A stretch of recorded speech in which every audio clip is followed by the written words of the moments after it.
Welcome back to Media7 and Feliz Navidad. This is the Media7 Christmas special and it's time now for the parts between the programmes. I'm joined by NBR's ad industry correspondent Hazel Phillips and Young and Rubicam's Vaughan Davis. Welcome to you both. We'll begin with the best. These are the campaigns that got the accolades. The V-Jetpack. Oh my God! Got it! He's got it! Visit Pyro. LMP Tourism Pyro. The cat with a long tail. More Mexi Doug. Now the world will know the name. Doug. Who's that? Dave. And 2 Degrees with Reece Darby. I mean, just get locked into a contract for 2 years. Hope we get porridge. Get a call plane that's harder to solve than the Da Vinci Code. And then ruthlessly Honourable select mention, only a small- the Coffee Cupid campaign. Bang! Well, Hazel, the dirty little secret there is that you picked those for us. I did. There seemed to be a fairly high presence of the plucky Kiwi battler in there. Yeah, that wasn't intentional. Maybe it's something that's happening in Adland more than my choices. But I thought Mexi Doug definitely warranted a mention because that sort of get a perm has become such a catchphrase for people, and he's had a little bit of action this year. And so to speak. And the LNP campaign I thought was really neat. It sort of strikes quite a nice balance between taking the mickey out of small town New Zealand and kind of embracing it at the same time. So it kind of allows us to laugh at Pyro, but at the same time we kind of love LNP, and it's sort of, you know, it's owning that brand sort of as a Kiwi brand. So that was quite neat. I think the next step I'd like to see happen for Colin would be for him to do TVCs. So next year for him to have a really big TVC presence rather than just social media. For the uninitiated, TVC Yes, sorry, is television commercial. Yeah, sorry, jargon. And the 2 Degree stuff was good.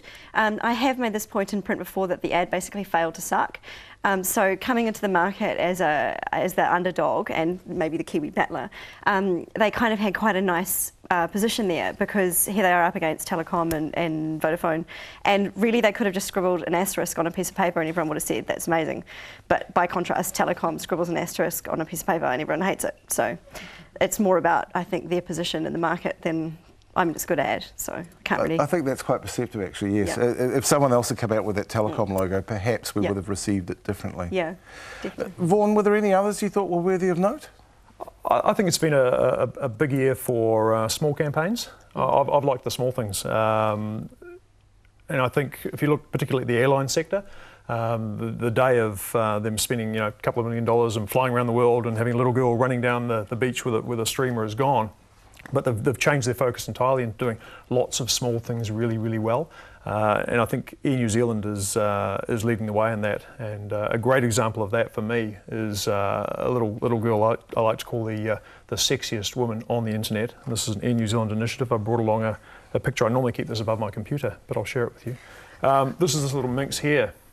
The Airpoints Ferry. The Airpoints Ferry. Are you a follower? No, but everyone else seems to be. I'm intrigued by the Airpoints Ferry. Well, it's the best kept secret because actually very few people do follow her. She's at last count got around 1,200 followers, which by any measure... You and I have more than that. We do, between us, if we add it up.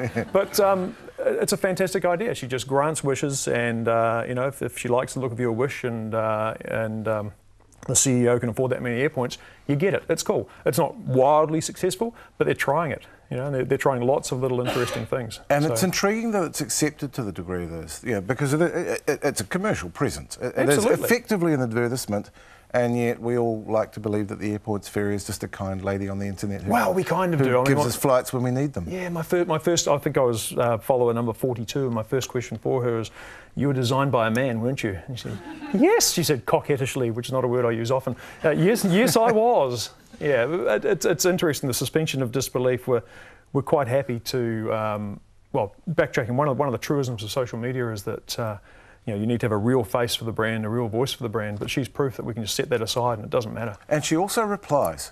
She does reply. When people say something to her, and that seems to be a mistake that a lot of the commercial social media presences and political, make, is that they don't reply. Yeah, and political. My Twitter friend, I was going to say my friend, but we don't physically interact.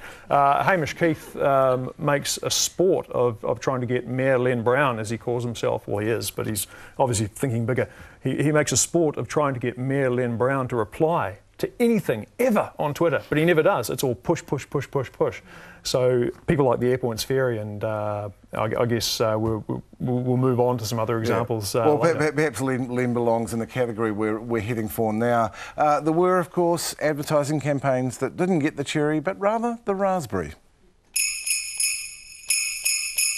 This year's Yellow campaign, following on from the hyper-successful Treehouse, has not lived up to that standard.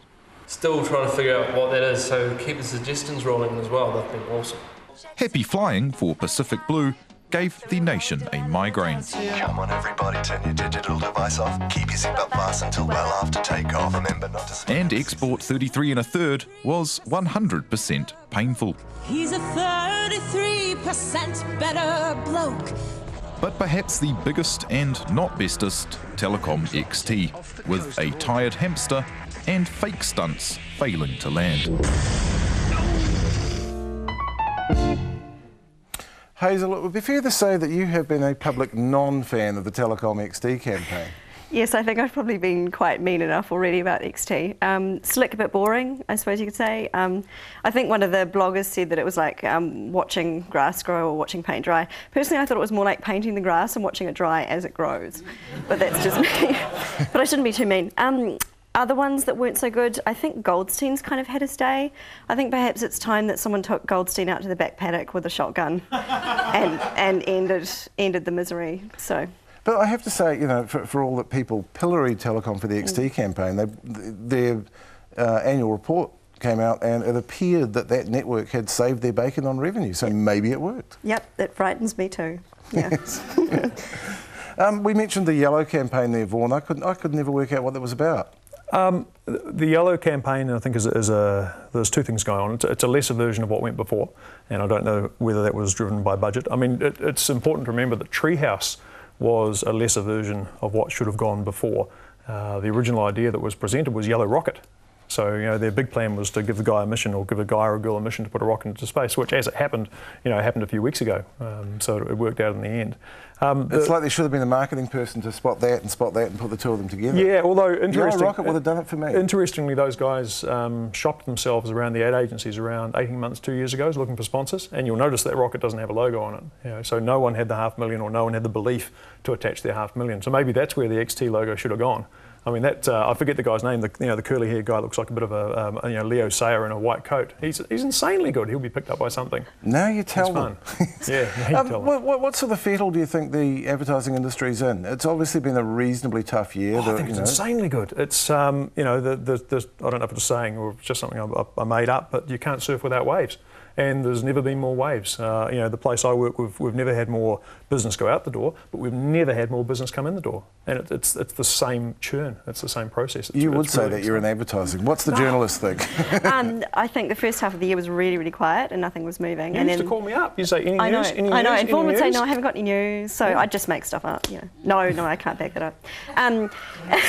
So the second half of the year has been crazy, and I mean, we've seen people move around from agency to agency. A lot of budgets have been cut. So it's quite nice for YNR to be able to sit here and say that they're doing really well. It's a changing media world. We all know that. Do you think the advertising industry is up to speed on making the changes it's going to need to make? How's its future looking? Well, I think it's generally accepted that we're kind of behind the UK and the US in terms of knowledge and ad spend for online and things like that. I think probably in the next couple of years we're going to stop thinking about social media as being a box we've got to tick. We're doing this campaign, we've got to have some social media. It's going to be just kind of natural. And I think there's been a few campaigns this year that have done really well in the digital and social media space, like that Coffee Cupid thing. That's fantastic. The guy who plays Cupid is actually from the agency Shine, and I think the performance he gives is unbelievably funny. So that's definitely one to check out. So Vaughan, where's the balance struck now between online, which seems to be where there's quite a lot of innovation, and television ads, budget-wise? Budget-wise, the lion's share still traditionally tends to go towards television because it's what marketers know, it's what their bosses know, it's what their owners, invariably in different countries know. Interestingly, I think there'll be a swing towards online, driven by measurability and lack of funds to do stuff on TV. And I think by going down that direction, even inadvertently, people will they'll discover that they can do things they can't do anywhere else. So how much of an issue is it that everyone's going to have a DVR at some point and they're all going to fast forward through the ads? I mean, are they even listening to the ads at the moment? I think you've got to make content that people will seek out wherever it is. I think LNP is a good example of that. I don't know what their viewing figures are, but they'll know them exactly. They're putting long format, sort of Concord style stuff on the little telly instead of on the big telly, and then the potential for being fast forwarded isn't there. You're sought out. And that's where we want to be. Briefly, yes or no, you're going to save Rupert Murdoch online next year? Ask me next year. Spoken like an ad man. Thank you, Hazel Phillips and Vaughan Davis. After the break, we've been all a Twitter about tweeting.